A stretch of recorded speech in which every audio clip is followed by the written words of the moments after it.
Hi everyone. So a few months ago, I made a video entitled How Bear in the Big Blue House Saved My Life. And I basically talked about, how that show helped me through some of the toughest years of my life. And it's a really long video, so but I basically just info dumped and poured out my heart in that video. Anyway, this video is sort of a follow-up. I want to post a message for Vicki Eibner or Ebner. I don't know how to pronounce her last name. She is the lady who played Ojo, did her voice, her puppeteering, everything. Like she brought Ojo to life, and she was incredible. And Ojo, if you don't know, was and is still my absolute favorite character from the show. And she, even though her character was clearly younger than me, she was like that big sister kind of presence that I so desperately needed, because I have always struggled with relationships, both platonic and romantic, and I've also struggled with familial relationships, before I was diagnosed as autistic. And even then, it took years for my family to understand it, and it took years for me to understand it too. So, and why I react to certain things the way I do, like what my traits are and what my triggers are, and stuff like that. And even now, almost 36 years old, still I'm still learning about myself. But I have a much better grasp. Excuse my blinking. I'm a little sleepy. um I have a much better grasp of, my autism. And I found Ojo when I was 11 years old, and I didn't know I was autistic then. But I did know that I was lonely, and I I very rarely had my siblings around because they lived far away. My mother lived far away. I live with my grandparents. I've always lived with them, and they have been that one constant in my life. Just like, I didn't have a whole lot of consistency, but one of those consistencies that I did have was my grandparents.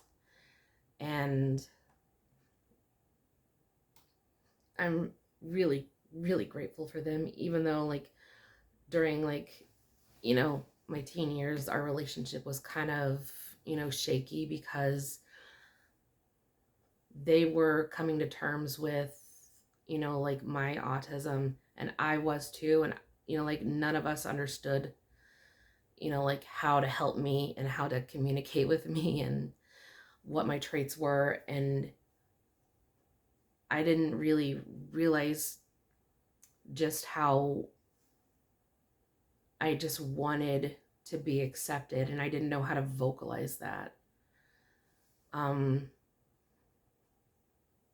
I was very lonely at school. I was heavily bullied by not just kids, but teachers too. Not every teacher. I did have some good teachers that actually cared about me, but a lot of teachers, they would they would berate me for stupid things. They would make me feel inadequate, make me feel horrible about myself because of my disabilities. They made me feel like a troublemaker. They made me feel like utter garbage, and they made me feel worthless. And they often sided with the bullies. The bullies would be like, I didn't do anything. And the teachers will be like, okay, well, Tiffany's overreacting again and stuff like that. And, Tiffany, they said they didn't do anything, so, it was pretty disgusting, honestly. I just felt very alone. And that's where Ojo came in, and she was, that consistency of love and acceptance. Even though realistically, I know that she's a character, but I didn't care. And I still don't, honestly. I don't care because she was and still is real to me because of how much she helped me. And this sounds so dramatic. I know, but it's the truth. She saved my life because I had trigger warning, I had suicidal thoughts and ideation and self-harm, and I really hated myself. I felt like there was something wrong with me because why else would everyone in the world want to fix me?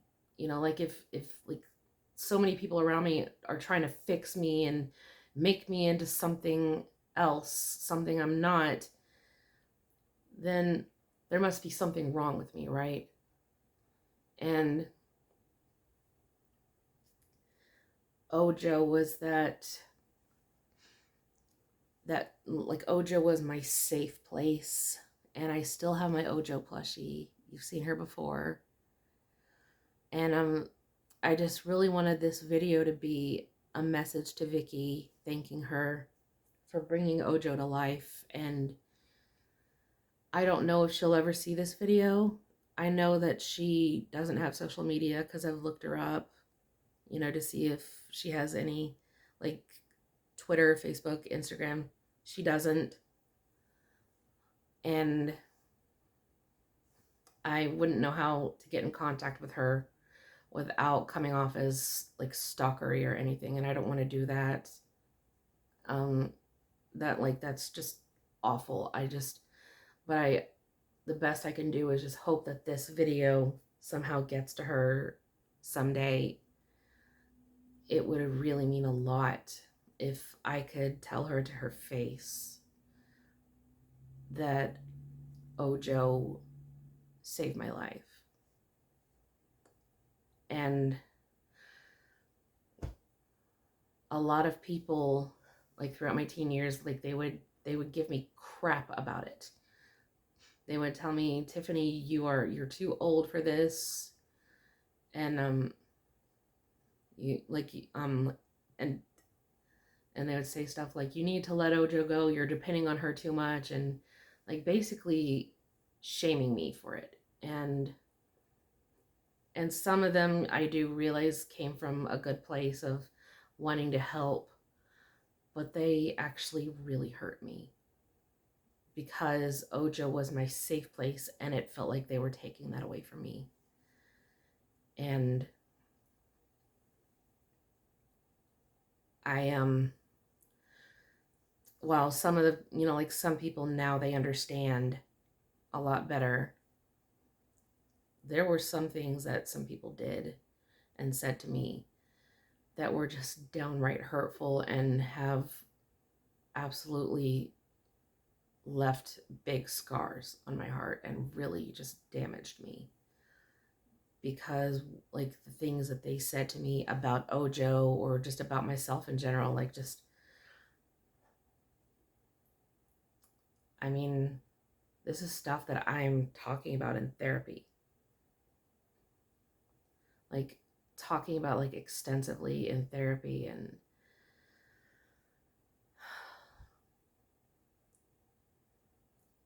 I am, but yeah, I'm glad that I didn't let those people win though. I like no matter how much pushback I got from those people, I I didn't give up on Ojo. I didn't let her go, and I'm glad that I didn't, because again, trigger warning, she kept me from possibly offing myself and really doing a lot of damage, and to myself. And because she was that safe place, and she was that um basically that beacon of light and love and acceptance. Her voice was comforting to me.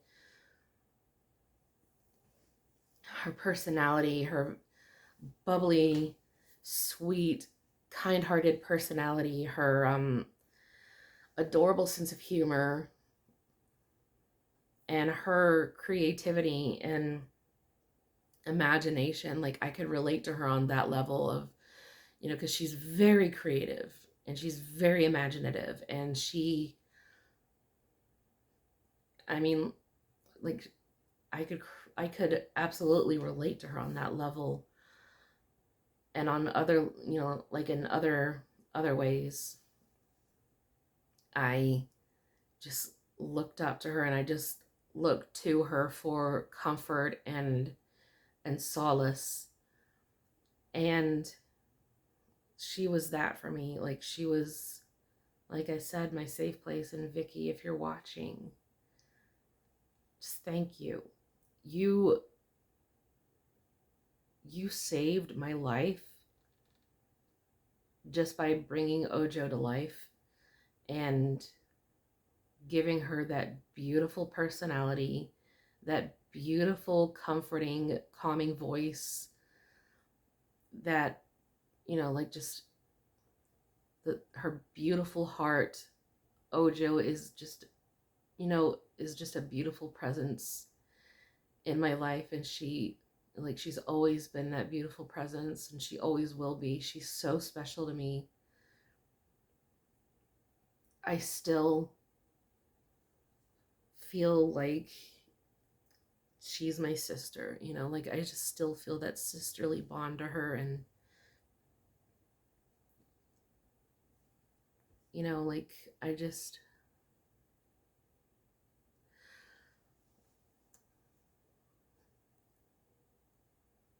because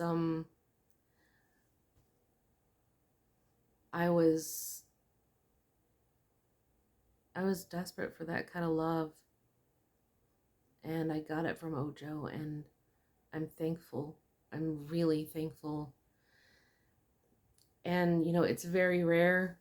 Like, I always find that, I do connect with a lot of characters and relate to them, but very rarely do I connect with them on such a personal level to where I feel like they are actually real to me, and they are like family to me, or they are a loving presence in my life, and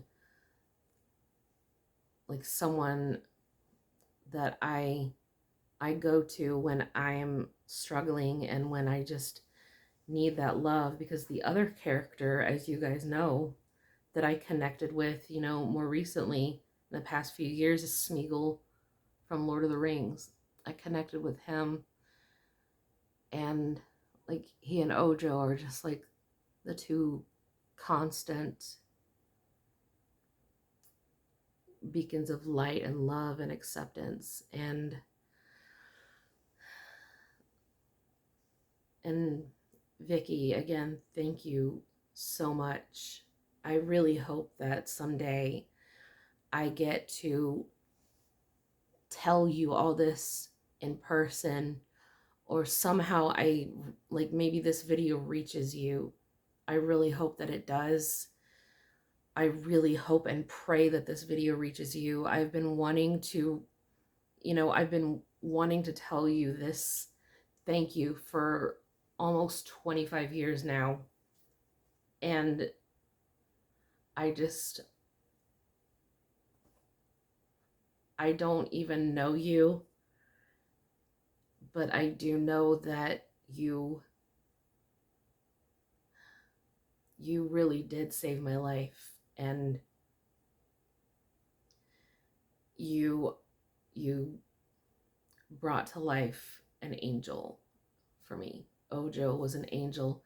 You are an angel to me, and I'm really, like, really grateful in a world where I was bullied by other kids and adults alike, like with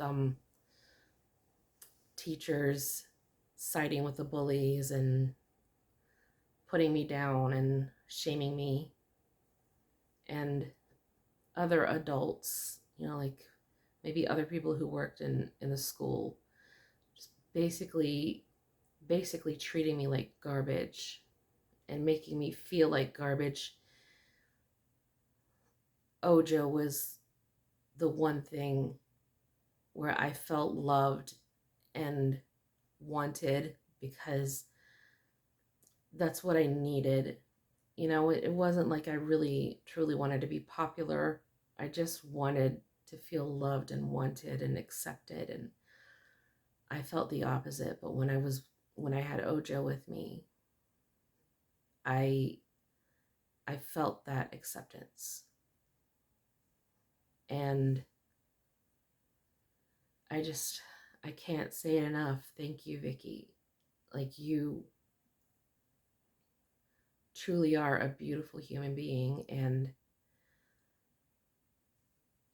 like, just the fact that you have brought joy to so many kids, and like, I'm sure that I'm not the only one who latched onto Ojo, or found solace in Ojo. And I know I'm not the only one you brought so much, like, unwavering joy to. Like, you're like, you're just an amazing person. And I just,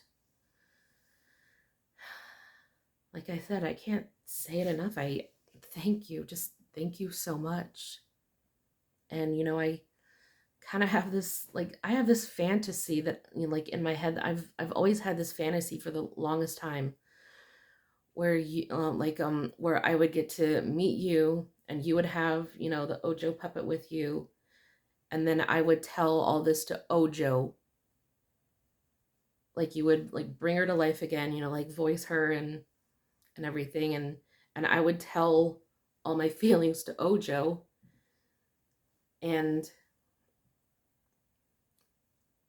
I just, like like that like that fantasy has stuck with me for a long time. That would be really cool.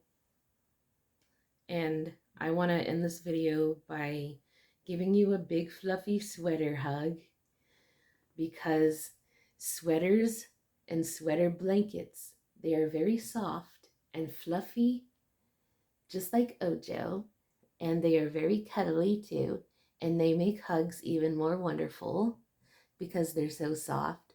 And when you hug someone with a sweater, you feel like you're hugging a giant teddy bear, and it's just very comforting. And not to mention, they are very tickly as well. And I love how tickly sweaters are for me, because I'm so ticklish and I'm also a goofball. And so yeah, that's pretty much it. More sweater hugs, and thank you so much. Just thank you so much.